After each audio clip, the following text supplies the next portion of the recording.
Live from Calapan City. This is the FM radio of IDES Broadcast Group Incorporated. This is Kalahi DWXR 101.7 FM. Proud member of KBP. Kapisanan ng mga broadcaster ng Pilipinas. Disclaimer, ang mga pahayag, komento, pananaw o opinyon ng anchor at mga panauhin sa programang ito ay hindi opisyal o personal na pahayag, pananaw o opinyon ng DWXR 101.7 FM at sa management and staff ng himpilang ito. Disclaimer. The views and opinions expressed in this program are those of the speakers and do not necessarily reflect the views or positions of DWXR 101.7 FM management and staff. Narito na ang makabagong uri ng balitaan at talakayan sa radyo. Balita at talakayan. Balita at talakayan. Hihimay ng mga isya, talakay ng mga maiinit na usapin. Maglalahad. Punto por punto. Balita at talakayan. Tambalan, Sandy Soriano at Dom Lago. Alas 12 ng tanghali. Lunes, Miyerkules at Biyernes. Kasabay ng inyong tanghalian. Balita at talakayan. Dito lang sa himpilan ng DWXR 101.7 Kalahi mo FM. Balita at talakayan.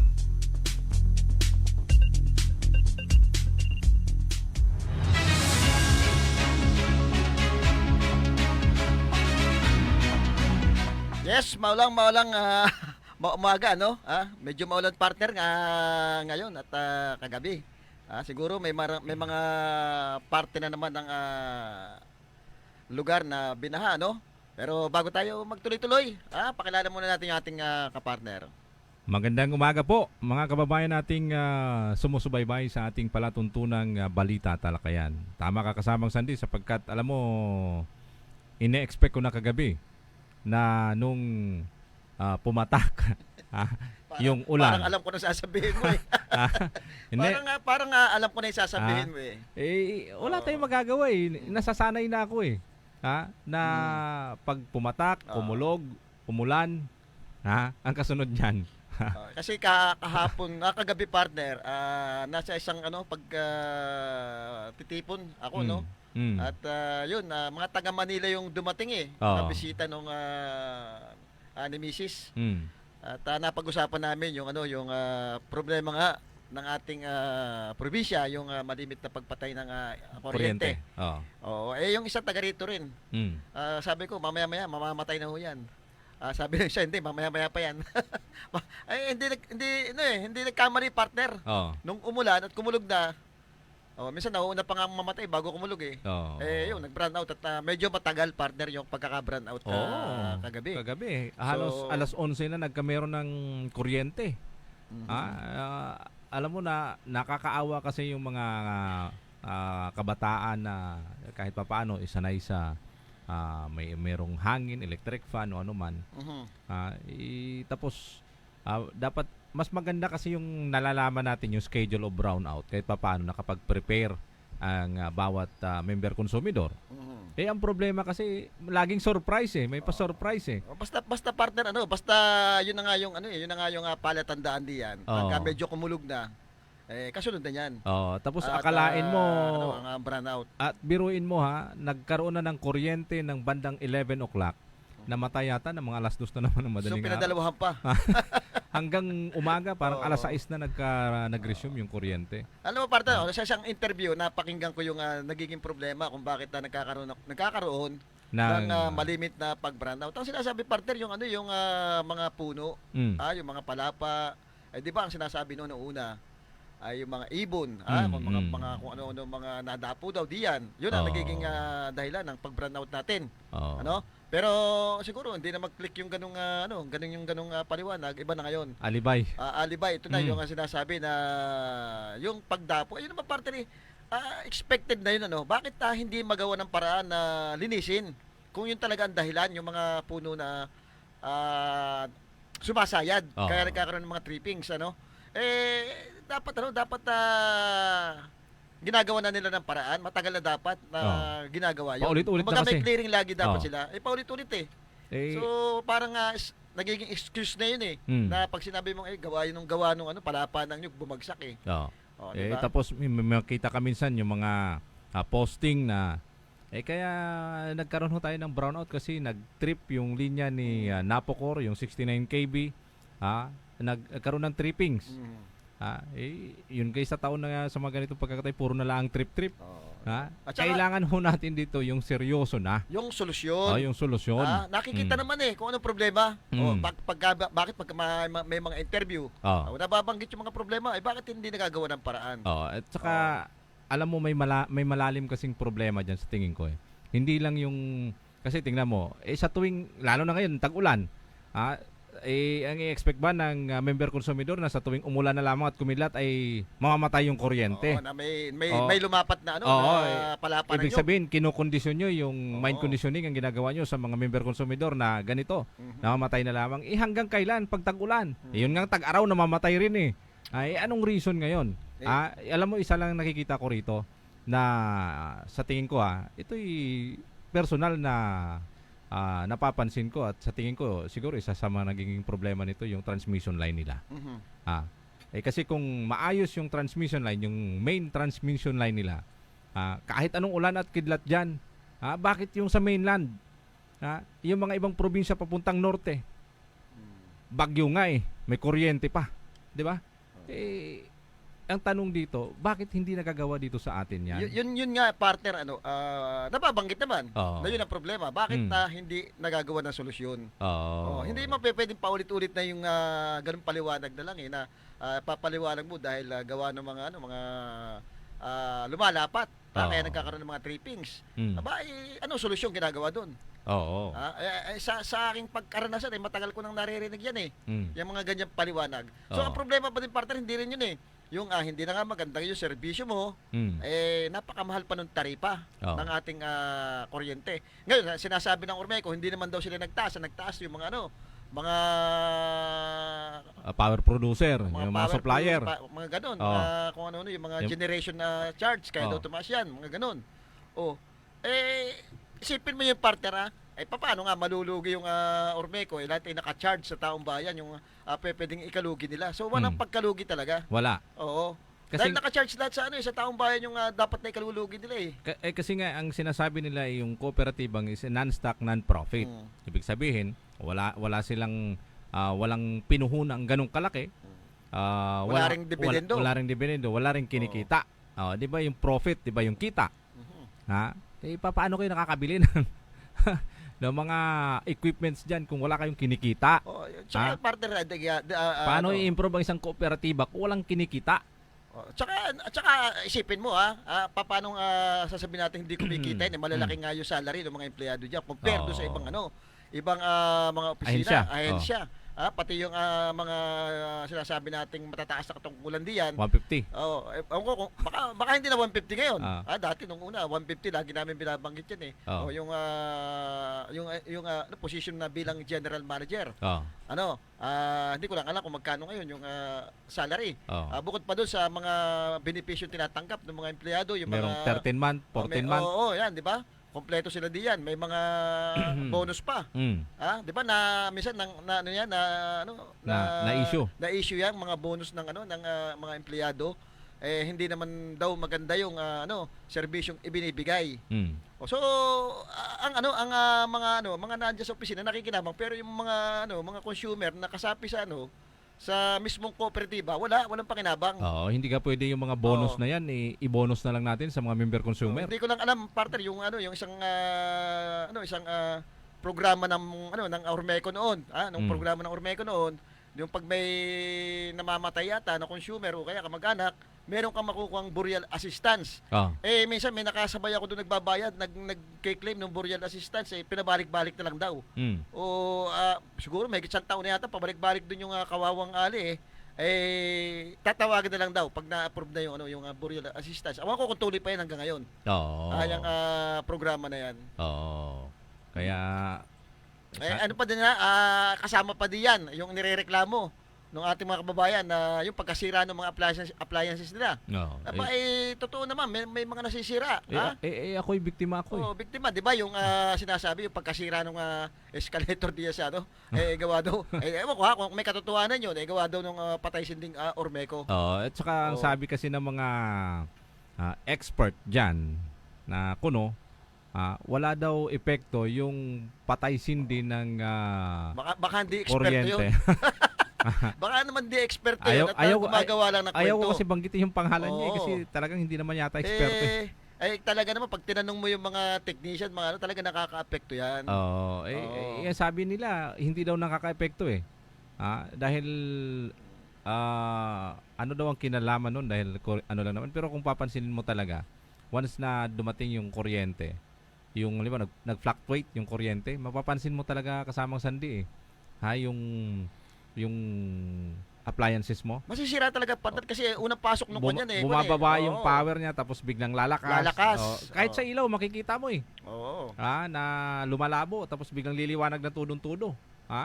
I don't know, hindi naman tayo eksperto pagdating diyan. Sila lang po ang pwede magsalita tungkol diyan. Pero common sense naman partner, talaga namang merong connection yung pagkasira ng mga appliances. Pagdating diyan sa lalo na parang kinakambyo. Papatay tapos biglang ilaw. Malaking epekto partner sa mga appliances 'yan. Kaya nga ina-advise ko nga doon sa mga natin, bumili ho kayo ng ng mga UPS na regulator doon sa sa mga appliances. Lalo na sa mga mga laptop, mga computer, kailangan 'yan eh. Oo, kasi yung biglang patay niya ay talagang hindi ho maganda eh. Kahit papaano nakaka-apekto talaga 'yan. Ayan. Hoy, batiin ko lang partner si Congressman Arnan Panaligan at talagang napakasipag ng ating kinatawa sa unang distrito. Ang alam ko, kung di ako nagkakamali, baka nandito yan sa distrito natin at nag-iikot-ikot doon sa mga liblib na lugar, lalo na ngayon umulan, napakalakas nung ulan nung nagdaang gabi at diyan sa may parting C5 may kaunting baha. Nadaanan ko kanina, although na passable naman yung yung mga sasakyan. Siguro yung lalo yung mga mga mabababang lugar diyan katulad ng Dahuan, Bako ay talaga namang yan ay wala pang bagyo, binabaha na partner. Kaya kaya talagang dapat may ginagawang aksyon ang ating provincial government diyan sa mga bagay na yan. Huwag antayin yung mismong tag-ulan ngayon makikita natin eh. Bakit wala ba? Sting of party yung dredging sinasabi ngayon parang wala pa namang wala ka pa nakikita. Hindi ko lang alam kung may mga ginagawa na, pero yung project ni Congressman Arnan Panaligan, matagal na yun yung paglalagay ng mga protection dike. Nakita natin talagang malaking may tutulong pagdating doon sa pagdaluyong ng malakas sa tubig doon sa mga bahaing lugar dati. Alam mo kasi sa parting Nahuan ito eh. Alam mo marami akong mga magsasakang nakakahalubilo, nakakausap sa araw-araw na pag-iikot ko sa ating probinsya. Ang tanging panalangin nila ay umulan. Para daw mabawasan ang kanilang gastos doon sa pagpapatubig ng kanilang palayan. Dahil nung panahon na nagkaroon ng El Nino, humina yung tubig ng ilog, kailugan. Naiga yung medyo naigahan. So yung mga irrigation natin, bumaba ngayon ang level at ilang portions lamang ang nararating ng tubig. So mostly majority ng ating mga magsasaka ay nagpapaandar ng makina para makakuha sila ng tubig, pampatubig sa kanilang palayan. So ngayon partner, ngayon kasi another gastos 'yon. Yung pagbili mo ng crudo, diba? Mahal ang presyo ng crudo. Crudo. Isa yan doon sa problema sa sa Ormeco, lagi tinatanong yung crudo. Diba? Kasi nakadepende ang Ormeco sa crudo kasi wala yung iba naman nating sinasabi yung ibang renewable energy hindi naman nag-generate daw nung tag-init, Yun ang sinasabi nila. Kaya malaking bagay yung pagdepende ng Ormeco dito sa crudo. Ngayon ang tanong, matagal na tinatanong ito ng ating mga kababayan, mabalik muna tayo dito. Naalala ko kasi ang crudo eh. Baka naman daw pwedeng malaman kung magkano per liter kuha ng mga yan at sino ang mga supplier nila. Kasi yan ay isang isyong matagal nang laging tinatanong sa atin dahil baka parang baka iniisip nila may mga nangungumisyon dito sa sa pagbili ng crudo at syempre may mga supplier yan, baka may mga pinapaborang supplier. Siguro para magkaroon ng transparent Hindi rin natin na itatanong yan pagka may mga may mga pagpupulong. Oo. Yang kung magkano ba talaga yung kuha nung Ormeco per liter ng crudo. Di ba ang Ormeco naman ay sila lang ang kumukuha ng supply mula doon sa sila yung distributor ng supply mula doon sa mga power producer katulad ng DMCI, Ormin Power. Ang nagpo-purchase ng crudo ay itong mga IPPs. Yung mga independent power producer. Kung baga, ang kinukuha lamang ng Ormeco ay ang power na generate ng mga IPPs. Ano partner yung yung umaandar doon na makina diba, sa Ormeco? Napocor yan. Napocor. National Power Corporation yan. Although, hindi natin alam kung ano yung mga agreement nila dyan or papaano. Siguro meron na rin involved na mga ilang mga yung mga fuels nila. Pero siguro hindi sa kabuuan dahil sapagkat may mga IPPs talaga na ano riyan. Kaya lang may MOA kasi yan may MOA yung Ormeco between the independent power producer. Kung paano yung purchasing lahat or paano. Kaya may mga bidding, di ba, na lumalabas na kailangan ang mahalaga kasi doon dapat kung meron mang sasali sa mga bidding dapat maging malinaw. Saka dapat qualified. Dapat qualified. Wala na yung hindi na aabot ay hinihintay pa. Yung minsan may nasali sa bidding na wala namang puhunan diba? Dahil malakas lamang. Dapat maging transparent ho tayo pagdating sa ganyan dahil ang nilalatagan ho ninyo dyan ay papakita ninyo yung transparency doon sa mga member consumer dahil yan ay isang kooperatiba. 'Di ba? Alam naman ho natin kung ano ang ibig sabihin ng isang kooperatiba. 'Di ba? Ay nandiyan dapat yung malinaw na pamamahala, yung transparency kasi pagka yung kooperatiba pag nagfunction yung RAT from the word kooperatiba medyo mahirap. Kaya gusto ho natin na yung mga kababayan nating tinuturing ninyong member consumer na ang pakinabang lamang ay yung supply at walang dividendo. yun kasi yung sistema ng cooperative na meron naman tayong meron namang representative yung ating mga consumer diyan sa Ormeco, di ba, yung mga board of director. Meron din kaya ang problema parang tahimik Wala yatang ibinibigay na ulat ito do sa ating mga kababayan bakit patuloy na yung problema sa kuryente, brand out, bakit nagmahal ang kuryente. Mukhang tahimik itong mga mga kinatawa ng kooperatiba diya sa Ormeco. Yung mga board of directors. Yung mga board of director. Hindi isipin mo parte may mga honorarium yan, malalaki. Hindi natin sabihin salary. Sabihin na lang natin honorarium, malalaki din ang benepisyo per session yata ang binabayad. Per session. Bukod pa siguro sa ibang benepisyong natatanggap ng mga yan. Pero bakit pagka eleksyon ng board of director may mga hakot system din? Ayun na nakakapagtaka partner at talagang hindi may iwasan pakialaman din ng mga politiko yan. Nakakapagtaka dahil may hahakutin mo yan pamula sa barangay. May mga sasakyan pupunta ron, may mga pakain pa yan. Bakit mo hahakutin? Dapat kusang pupunta yung mga yan dahil member consumer yan Member consumer yan. Ngayon yung plebiscito ba hindi ba pwedeng gawin na lang sa per barangay? Para hindi na sila naalis. Yung mga tao hindi naalis, hindi na magkakaroon ng bahid politika na hahakutin pa. Wala nang pagdududa yung taong bayan na pupunta na lang doon sa isang barangay, sa presinto sa isang barangay. Doon na lang boboto. Kahit hindi sabay-sabay, kumbaga by district, yung botohan doon. So makikita mo lang yung tali ng boto Pagsama-samahin mo kung at mas mababantayan pa yon. Dahil hindi sabay-sabay yon. Kaysa naman, 'di ba? Maraming kasi may mga pagdududa kasi mga kababayan natin pagka kung gusto natin na mas malinis dapat. Ito na may suggestion lang ho namin. Baka pwedeng gawin nyo susunod sa barangay na lang. Per barangay na lang yung botohan kahit sabay-sabay, di ba? Marami namang empleyado ng Ormeco na pwedeng mag-organize. Hindi, mas maganda nga partner yung kumbaga limang barangay lang muna. O parang nababantayan ng gusto. So, kukunin mo result doon. Hanggang Kaya na, pag nakita medyo talo na, baka gawa ng parang doon sa alas barangay, Ganun magagaling ang mga Pilipino pagdating sa kalokohan, para ka na rin, para ka na rin mathematician,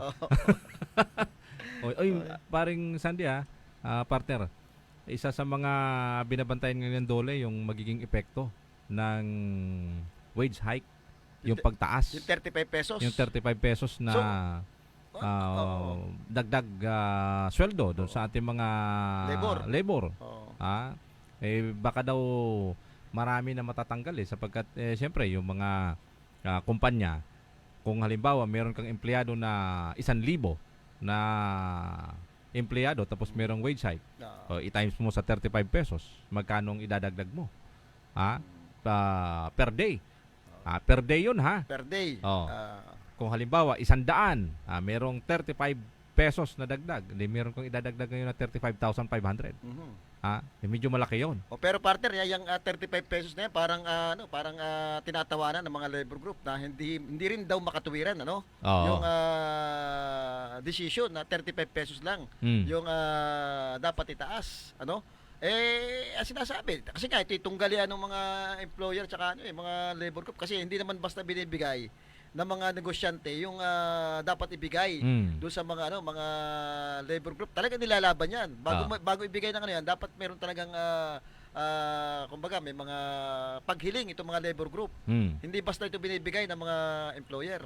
Kasi ngayon, minsan kasi ang hinihiling naman itong mga labor group na sumisigaw. Inihingi yung kita ng isang kumpanya. Sino naman kumpanya maglilay down ng kanyang kita? Na para ipakita sa inyo na kumikita ako o hindi. 'Di ba? Wala akong kumpanya magpapakita sa inyo ng transparency sa kanilang kinikita. Kasi mabibisto Mabibisto. At saka negosyo yan eh. Talagang profit-oriented talaga yan. Yung mga negosyante. At saka sila nagbe-base lang doon kung ano lang talaga yung wage board. Base lang talaga sa dinidikta ng gobyerno kung ano talaga yung across the board, 'di ba? Na pasweldo. Ang problema nga doon kasamang Sandy, yung lalo na sa mga private company, wala namang doon bibihira kasi mostly majority yung yung tawag dito, yung contractual, 6 months contract, tapos ipapasa sa agency. Si agency mangungulikta doon sa kumpanya para pasweldohin yung mga tao niya. Ligtas ngayon si mother company. Wala na kasi parte, lahat dadaan ngayon sa agency. Sa agency. Ultimo nga yung ating gobyerno, 'di ba? Sa provincial government, ang daming contractual lamang diyan, ang daming ang tatagal na diyan na dapat samantala sa batas dapat within 6 months 6 months yata. Dapat nare-regular na isang empleyado. Idea sa provincial, 'di ba? Ang daming kilala ko diyan na halos na magre-retire na nga, wala pang hindi pa nare-regular. Actually, so hindi na susunod yung batas. Sila mismo kasi yung mga political appointed lang yung mga yan political accommodation lang. Para lang masabi na nagkaroon ng utang na loob. Kumbaga, ito na yung kabayaran. Nung aking hininging tulong sa inyo. Lalo na sa mga malalaking pamilya. Kukunin ko yung isang anak nyo. Para maging tauhan ko sa opisina. Pero yung katumbas ng salary, parang hindi nga nasusunod yung across the board. Mas bababa parte yung mga maliliit na manggagawa diyan, yung mga magwawalis. Maliit lang ang sweldo niya, mukhang hindi pa yata sa minimum yung mga sweldo naman, pero kahit yan sa Kapitolyo, kita mo naman partner, pero sila yung mismong nakikita mong talaga nagtatrabaho. Hindi katulad ng mga 15-30. Napunta lang doon. Meron na agad. Marami nasasaktan. Huwag mong banggitin yung 15-30. Marami nasasaktan. Pati ko lang si Congressman at dating Congressman at Deputy Speaker, House Deputy Speaker at dating Mayor, Congressman Doyle Lechon. Mamaya meron tayong paririnig sa ating mga kababayan. Ito yung isang mga ilang pananalita ni Congressman Arnan Panaligan dahil naging mayor din siya At alam mo itong si Congressman dating Mayor Doy, kay Congressman Arnan Panaligan nagsimula ito doon sa pagiging city legal niya siya yata yung unang-unang city legal noon At pinapaliwanag dito ni Congressman Arnan Panaligan na talagang naging maayos yung kanyang panunungkulan doon sa sa pamula doon sa pagkaka-appoint niya hanggang sa pagiging mayor niya. Siyempre, hindi rin natin matatawaran na titingnan mo talaga si Congressman Doy, doon talaga nagsimula yung political career niya sa panahon ni Congressman Arnan Panaligan. Oo. At mamaya paparinig natin, partner. Ay binabati muna natin na nanonood sa atin si kasamang Mon Ano Nuevo. Uy, Baka, kasamang mo. baka nasasaktan sa sinasabi mong 15:30 ha. Mamaya magko-comment yan. Biro lang kasamang Mon ha. Magko-comment yan mamaya. At galit na galit yan sa mga 15:30. Baka naman may alam kang 15:30, sali mo kami. Ayan o, yun. Doon partner na. Ayan, nag-comment na. Sayin natin. Si kasamang Mon. May comment na si kasamang. Sa akin Comment. Ayan. Are. Sabi ni kasamang Mon, ang Ormeco, pag hinanapan mo ng dividendo, sasabihin sa'yo, di sila kooperatiba. Sabi ng general manager, pag nabatikos mo, sasabihin sa'yo, di siya pakain ng mambabatikos. Tanong ko lang, saan ba sila kumukuha ng sinesweldo, di ba, sa mga consumer? Tama, may katuwiran to si kasamang mo.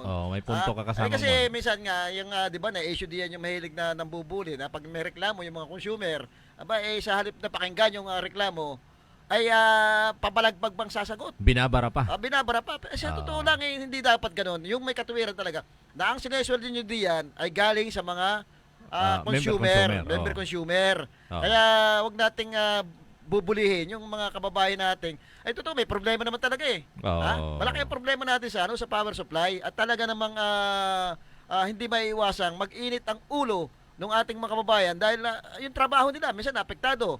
Yung negosyo nila apektado. Yung gawain nila sa bahay apektado. Yun ba namang mamatay ang kuryente nang wala sa oras, nang wala sa kasagsagan na ginagawa mo yung isang trabaho. Wala na bang karapatang uminit ang ulo ng mga kababayan natin samantala nagbabayad naman ng sapat at tama doon sa kanilang kahit mahal. Sinasabi nga kahit mahal basta maganda lang serbisyo. Okay na. Tanggap na. Wag lang ikang pagka ganun di kayo dito kung may solusyon kayo. Hindi naman pwedeng ganun. Umalis muna kayo bago gawa ng solusyon yan. Maraming pwedeng gumawa ng solusyon diyan. Baka ka mas magagaling kayo dito. Unahin muna ang pag-alis. Pag pumunta tayo sabay-sabay yan. Wala. Tama yung si kasamang mo. Alam mo may... mainit ang ulo kay kasamang mo pagdating dyan Huwag niyong gagalitin si Kuya Mon.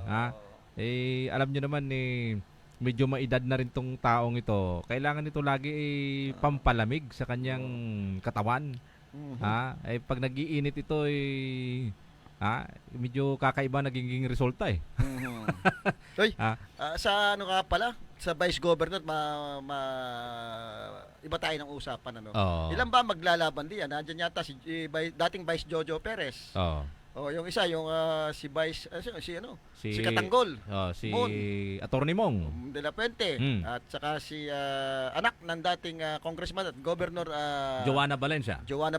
Sino pa yung isa? Bali, 4 daw pero alam ko 3 lang. Nakikita ko yung mga posting ni #Vice Governor ni Orbin Rabino. Si Orbin Rabino. Kaya lang hindi mo papagkatiwalaan itong si Mr. Orbin Rabino dahil unang-una ay walang desisyon So, kumbaga, merong nagsasabi Vice Mayor, may nagsasabi na Vice Governor, may nagsasabi na Mayor. Kaya nagagalit si Tolmon doon sa mga balitang ganyan. Kaya sabi niya, hintayin nyo na lang mag-file dahil pa iba-iba. Pero dito sa sa nakikita ko dito sa 3, 4. Sa 4. Si Jojo Perez. Pakomento lang ako dito sa kay Attorney De La Puente Si Attorney De La Puente. Si Attorney De La Puente, ang daming ginagawa ngayon na kumbaga tingin mo parang talagang seryoso makakatulong doon sa ating mga kababayan. Katulad na sinasabi yung pagbaba ng kuryente yata. Isa rin yata sa pinapangako niyan yung yung sa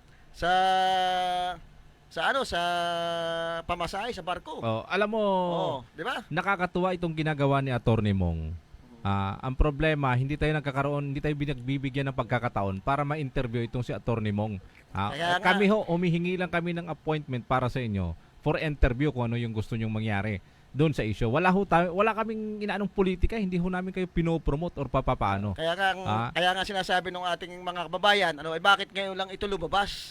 Kung talagang seryoso daw si Atty. Mong noon pa doon sa ganyang sinasabi niya para makatulong sa ating mga kababayan, dapat daw nung board of director, naging board of director yata ito ng DOE kasama ni na Secretary Cusi.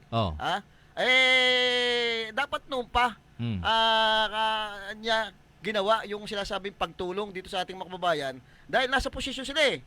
Yun daw ng mga sa pamasahe. Bakit kayo lang daw ginawa? Samantalang nasa posisyon din daw sila. Tsaka nung time ni Secretary Cusi, 'di ba? Ito yung pagkakataon para magpakilala. Kaya nga, mga partner, dapat nung panahon pa daw na naroon sila sa posisyong may magagawa sila. Dapat doon daw nila ginawa yan. Hindi ngayong nakikita, mag-e-eleksyon. Hindi na tayo lalayo pa. Kung nung mga panahon na sila ay nasa posisyon, sino-sino ba yung mga may-ari ng mga shipping company na yan? Partner, yun ang sinasabi. Di ba? Sino-sino? Si dating Secretary Alcusi. Di ba? Kanya yata yung dating Starlight. Kanya pa yun. Hindi ko alam kung siya yung may dating share pa siya manager dyan. ng PPA. Di ba? At Kung di ako nagkakamali, connected dito si Atty. De La Puente kay Alcusi. Secretary Alcusi. Samantala, di ba kung titingnan mo, dapat noon pa nung general manager si Secretary Alcusi nung PPA. Dapat nung pa ginawa, hindi ngayon na wala na sila sa posisyon. Kasi ngayon, pag wala ka na sa posisyon, meron ng mga meron ng mga proseso na hindi agarang aksyon ang pwedeng magawa. Kasi siyempre dadaan sa proseso 'yan. Magbibigay ka ng complaint, magbibigay ka ng reklamo, sasagutin ka. Parang may final sila ngayon na another tag dito yung sagot nila yung yung motion for clarificatory letter yata yung pinadala nila doon. Tapos ngayon hintayin na naman natin kung ano magiging sagot. So mahaba yung proseso. Kung noon pa nung nasa posisyon sila, di ba mas madaling gawa ng paraan yan? So kaya nagdududa yung ating mga kababayan, bakit ngayon inilalabas yung mga ganyan? Na maaring palabas lamang ito. Na maaring palabas lang daw ito, maaring wala rin namang kasi kung talagang ito maganda intention, dapat noon pa ginawa. Mga ganitong sinasabi na magagandang issue ito eh. Kaya nga gusto ko ma-interview sana si Atty. Mong pwede nating itanong yan. Ano ba kuyang? Ano ba attorney? Ano ba? Kasi yun ang binabanggit ng ating mga kababayan. Para maliwanagan kung bakit ngayon nga lang ba? Bakit ano ba talaga yung sino ba yung mga at nasaan kumbaga hanggang nasa na yung yung hanggang nasa na yung yung nilalakad na yan. Tsaka sino ba yung mga PR man yan ngayon? Huwag niyo Huwag itago. Baka mamaya ikakat na naman yung at sasabihin na naman katanggol ka. Pero sabi nga ay magaganda yung sinasabi. Magaganda yung mga inihahaing solusyon o pagtulong doon sa ating mga babayan. Kaya lang nakakapag-isip bakit ngayon lamang daw? Samantalang nung mga nasa posisyon sila, hindi naman daw ginawa ito. Tama 'yon, may punto sila na mag-isip. Sapagkat alam nyo, yung mga kababayan natin hindi naman grade 1, section 11 yung mga yan para mag-isip ng simple lang. Uy, nakikinig pala sa atin si Madam Kulin, magandang hapon po sa inyo, Madam. Hello po mga kuya. I-relay namin po kay attorney. Okay, dapat siguro may relay para makausap din namin, maliwanagan doon sa mga isyong tinatanong natin ng mga kababayan dahil na maganda yung mga hakbangin niya, pero bakit ngayon daw? Bakit hindi daw nung mga nasa posisyon pa sila? Tsaka mas maganda yung naririnig ng taong bayan kasi alam nyo, habang mas maaga, mas malinaw. Kaysa naman antayin pa nating lumabo yan. Oy, batiin ko lang, nakikinig din si Vice Jojo Perez. Magandang tanghali po. Hapon, partner. Alam mo to si Vice Jojo, nasubaybayan ko dito yung political career nito pamula nung naging Vice Mayor to ng Kalapan. Vice Governor. City Administrator. Talagang wala kang mabalitang dito, yung mga anomalya. At nakita naman natin ng panahon ni Kongdoy at saka ni Vice Mayor ay napaganda ang Calapan City. Di ba naging board member yan naging board member din ng provincial.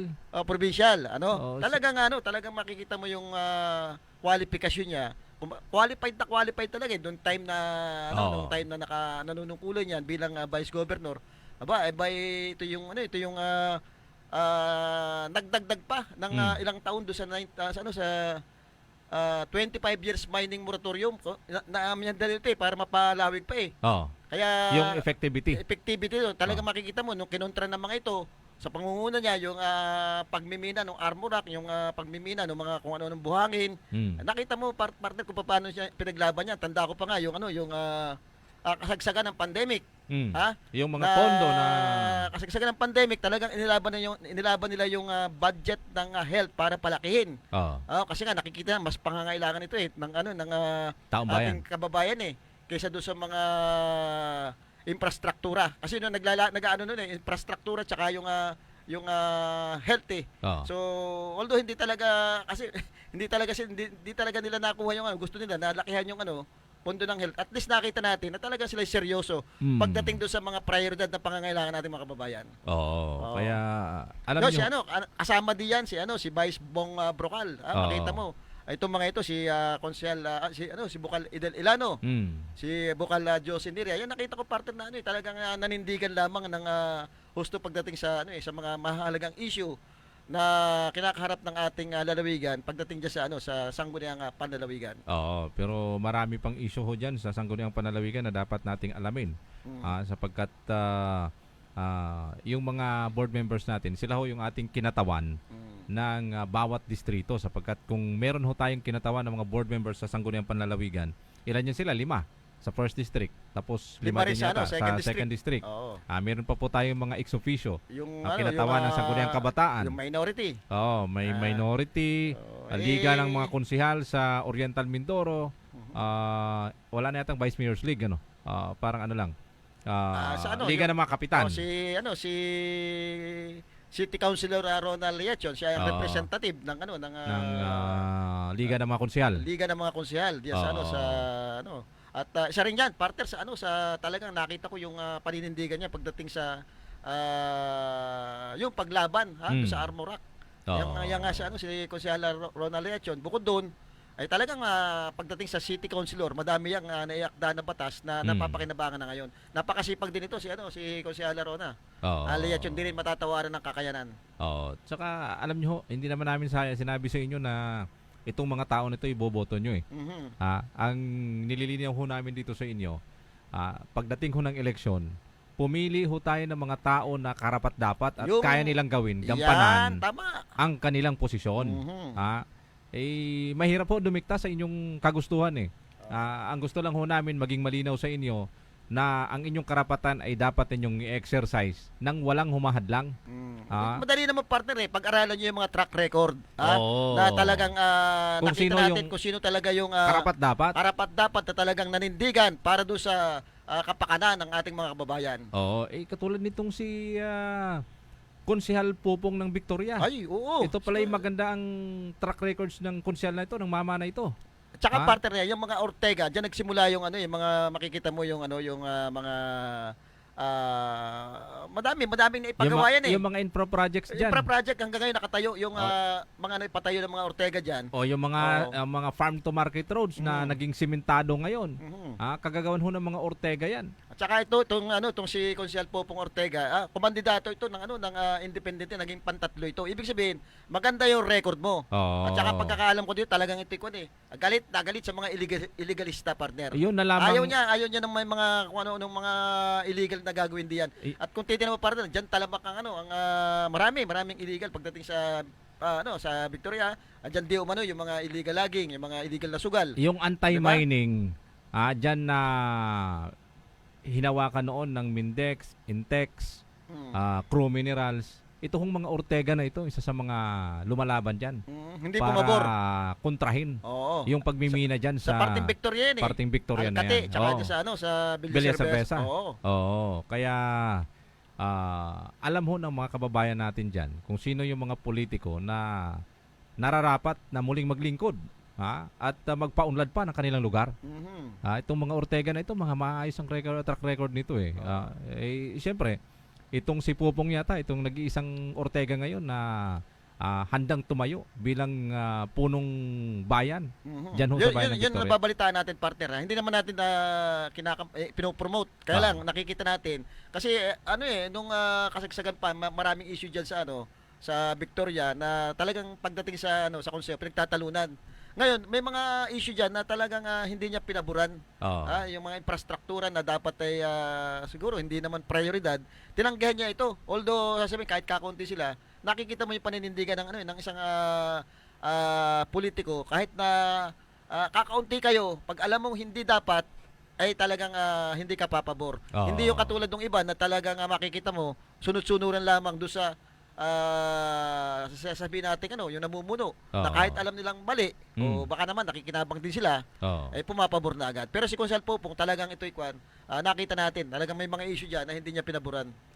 Actually kasi sa isang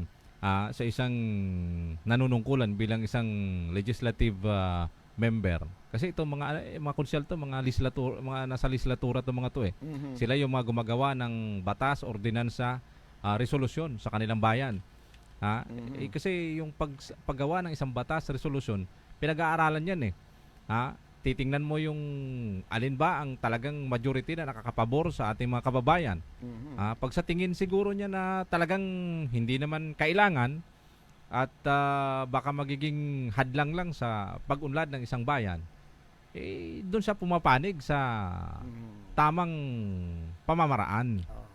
Dito naman sa sa unang distrito natin pagdating sa Congress ay talagang wala kang mabalitaan dito kay Congressman Arnan Panaligan na pwede pang tumapat.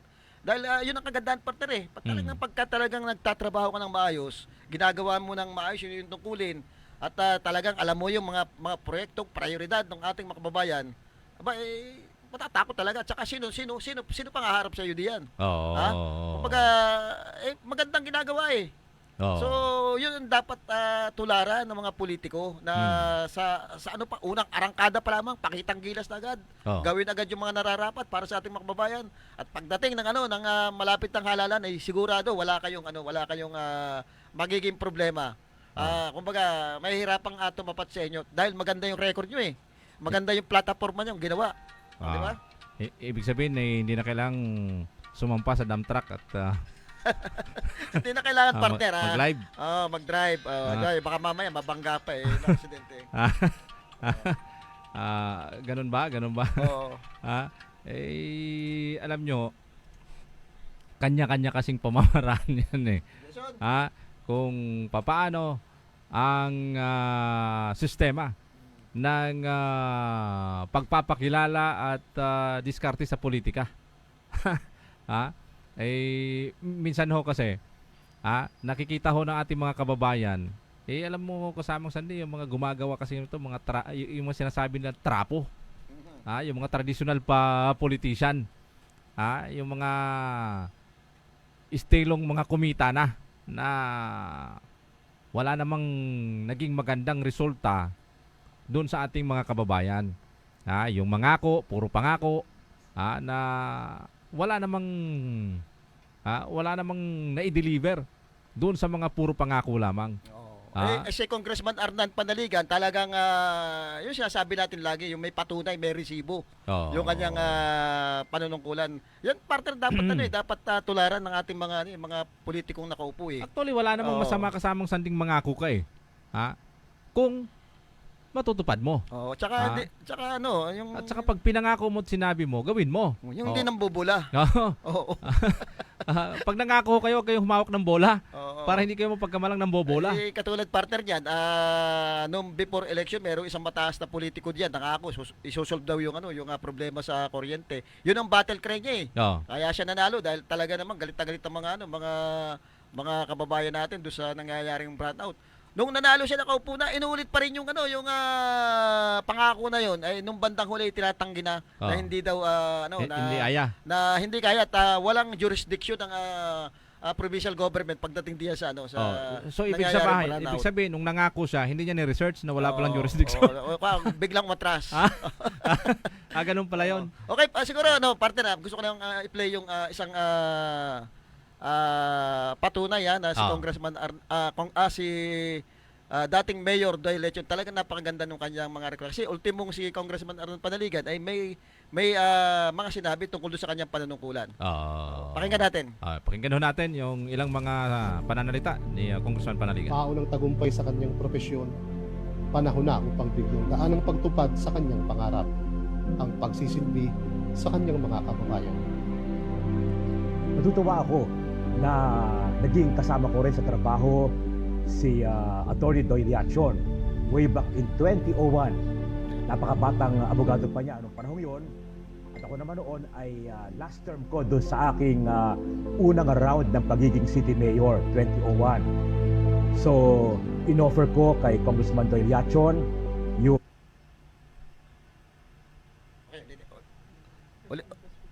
Ulitin natin ha. Medyo nawala at maganda maganda yung maganda yung sinasabi ni Congressman Arnon Panaligan. Ayan, pakinggan ho natin muli. Yung Nawala. Ayan. Habang ho inaayos ng ating ulitin na natin. Ayan. Ito, pakinggan natin muli. Ulitin mo para buo. Ayan. Paunang tagumpay sa kanyang propesyon, panahon na upang bigyang daan ang pagtupad sa kanyang pangarap, ang pagsisilbi sa kanyang mga kababayan. Natutuwa ako na naging kasama ko rin sa trabaho si Attorney Doy Liachon way back in 2001. Napakabatang abogado pa niya anong panahon yon. At ako naman noon ay last term ko doon sa aking unang round ng pagiging city mayor 2001. So, inoffer ko kay Congressman Doy Liachon yung posisyon na city legal officer. At tinanggap naman yung offer na yan, siya naging kauna-unahang city legal officer, city attorney sa 3 taon, 2001 to 2004. At malaki ang kanya naging contribution sa aking administration ng panahong yon. Siyempre, bilang city legal officer, siya ang legal advisor ng city mayor at marami siyang nahawakang mga kaso, mga usapin legal na sangkot ang city government.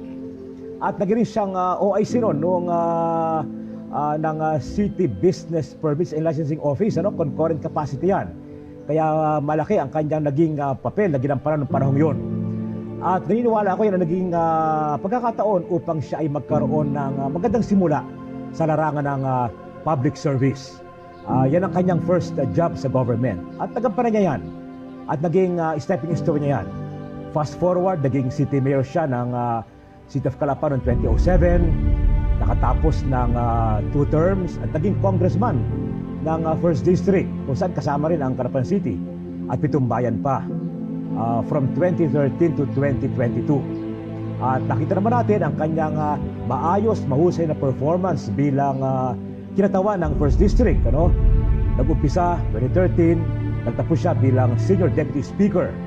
Kaya saludo ako sa kanyang naging performance bilang congressman and of course bilang city mayor. Hindi makakalimutan ang kanyang programa sa City of Calapan, yung ang bagong Calapan. Hindi lamang slogan yan, kundi ay konkretong mga programa at proyektong pangkaunlaran. At naituloy niya yung ating nasimulan bilang city mayor. Ako ay nag-mayor kasi 1995 hanggang 2004. At naituloy ni Congressman Doy, ni dating Mayor Doy, ang ating mga nasimulan bilang city mayor. And of course, yung kanyang performance bilang congressman ay isang bagay naman na hindi natin pwedeng maliitin, or baliwalain. Kaya masasabi natin, nagkaroon siya ng malaking contribution sa development ng ating city at ng 1st District at ng buong lalawigan, for that matter. Ayun, partner ang sinasabi ni Congressman Arnon Panaligan tungkol do sa mga naging accomplishment ni dating mayor at dating congressman Doy Liachon pamula nung naging city legal officer ito. Kasi sa panahon ni Congressman Arnon Panaligan, parang dito nagsimula yung pagiging pagpasok niya sa politika, nahasa do sa mga public service, pamula nung tumayong city legal ng una yata itong naging unang-una yata itong naging city legal ng Calapan City. At doon sa licensing, umupo din dito doon sa mga business ay malaki ang naitulong doon sa kung ano yung kalapan ngayon. Bagamat yung mga programa ni Congressman Arnan Panaligan na talagang magaganda na talagang nakikita na ay napagpatuloy. Nung umupo ito si dating Mayor at Congressman Doyle Lechon, napagpatuloy at tumaas naman si Congressman Arnan Panaligan, naging governor ito. Naging vice governor, di ba? So naiwan si Mayor dating Congressman Doy na nakita mo yung mga programa niya tumatak naman doon sa ating mga kababayan katulad ng sa health, 'di ba? Sa health. Yung Orange Card, yung City Health at yung mga Kalap Festival na yan, yung disiplina, yung sinasabing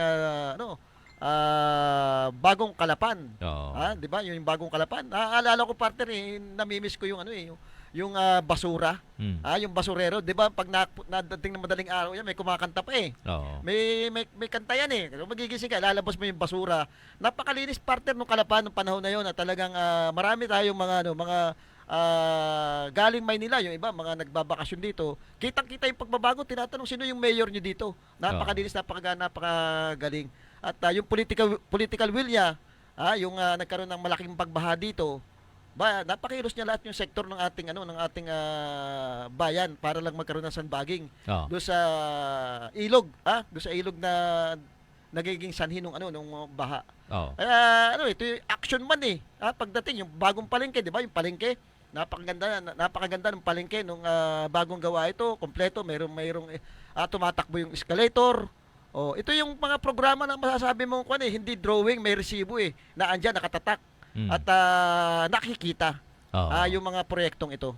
Alam mo yung disiplina kasi, although nandyan na kasi may mga batas na ipinasa nung araw sa panahon ni dating Mayor Doyle Lechon. Yung disiplina, yung kalinisan ng isang syudad, nandyan na naka-inject na kasi sa isip ng taong bayan yan. Ang problema kasi, habang lumilipas, nalilimutan ngayon nung ating mga kababayan na yung mga existing na batas na yan, kung paano na isaayos noon ng kapanahonan ni Congressman Doy na siya'y naging mayor, nalilimutan ng taong bayan. Nawawala yung political will Dapat kasi, diba? Dapat nare-refresh yan Nare-refresh. Parang computer yan minsan nabavirus, di ba? Kailangan nating linisin para muling gumana, umaayos ngayon ang tawag dito, yung memory ng turang isang gadget. Ganyan din yung tao Dapat nare-refresh natin palagi kung sino ba ang politiko na may akda nito, na may gawa nung araw para naging maayos, naging discipline city ang lungsod ng Calapan, naging the most clean sa buong probinsya ang lungsod ng Calapan. Ngayon papansin ho natin yung bagong Calapan kay yata yan kay Mayor Doyle Lechon yan yung panahon niya, pero yung Discipline City kay Congressman Arnan Panaligan na yata yan parang time pa ni din yan ni Congressman Doyle, yung Discipline City, parang napapasok yun sa kanya nung panahon na di ba, kaya naging Discipline City diyan kasi yung pagtawid mo, yung jaywalking. Tsaka yung pagtatapon ng basura. Pagtatapon ng basura, yung mga titis ng sigarilyo. May smoking area, designated smoking area dyan sa JP Rizal, along JP Rizal. Hindi ka basta-basta pwede magsigarilyo dyan. Hindi ka basta-basta pwede magsigarilyo. Kung gusto mo magsigarilyo, pumunta ka doon sa isang smoking place na nandun, may lagay ng basura ng sigarilyo, sama-sama kayo magsigarilyo doon. Although malaki ang nitutunin ito kasama. Alam mo, partner, nung pinatutupad dyan mga ganyang programa, talagang maraming naninibagot. Maraming nagagalit. Yung mga naguhubad sa kalye, wala yan noon. Maraming nagagalit dahil sobrang higpit to. Pero nung nakita yung resulta, ay ba, madami namang natuwa. Yun yung political will na pinatupad Kumbaga, madami nagalit, pero yung resulta, madami namang natuwa din. Yung mga asong gala na although may batas, nandiyan yung batas pero hanggang ngayon hindi ho mahigpit na pinapatupad. Dapat kasi pag sinabi aso mo, tali mo, aso mo, linis mo, dapat naka-inject sa ating kaisipan yan na kung meron tayong, huwag na tayong mag-alaga ng hayop kung hindi natin kayang panindigan. Yun naman lagi ang pinopromote ng yung association ng animal yung post na sinasabi nila, 'di ba? Kung hindi niyo kaya, kayo mag-alaga. Tama. 'Di ba? Ganun lang 'yan Ganun lang ang sistema diyan. Kung hindi niyo kayang panindigan, huwag niyo gawin. Kailangan ho natin ngayon yung mga politiko na may paninindigan na kaya nilang ipatupad kung ano yung batas, kung ano yung nararapat para sa ganda ho ng ating probinsya, ng ating lalawigan, ng ating komunidad. Di ba? Ganyan no si Congressman Doy nung araw. Oy, batiin ko lang partner si nakatutok sa atin si parang Mario Atienza literal ha. Ito yung may pwesto diyan sa Ilaya. Kaibigan ko ito. At murang sumingil ito yung sa mga paggagawa ng mga bintana ba? Yung Loradel nagpaparkila din ito ng ng mga tools. Kaya kung kailangan niyo ng mga tools na pangmadalian lang naman, pwede ko yung markila dito sa sa Loradel. Talagang listener natin to si kasamang maraming salamat sir sa walang sawang walang sawang panunood at pakikinig dito sa aming palatuntunan. Ayan. Mukhang wala na tayong oras. Okay. Talagang mag-overtime na naman tayo. Mukhang busy si Congressman Arnan Panaligan na alam mo naman yun talagang ikot ng ikot dito sa ating unang distrito. Inaalam talaga yung mga problema ng ating kababayan. Kung hindi diyan sa C5 naroon may mga meeting siya at naroon din yung mga barangay official, yung mga ibang kapitan, inaalam din kung ano yung mga pangangailangan sa bawat distrito nila. Siguro kaya hindi natin mahagilap ngayon. Pero isang araw marami rin tayong itatanong tungkol sa mga programa, yung lalong-lalo naulan na at medyo lumalakas na yung mga pagdating ng tubig, yung protection dike na pinapagawa doon ng opisina niya sa pamamagitan ng DPWH. At syempre yung mga farm to market road, yung mga tulong sa mga estudyante. Alam mo, madami natutulong ang estudyante yung mga eskolar. Si Congressman Arnan Panaligan, yung sa health partner Ang daming natutuwang kababayan natin na pag pumupunta doon sa opisina niya, talagang nabibigyan ng tulong.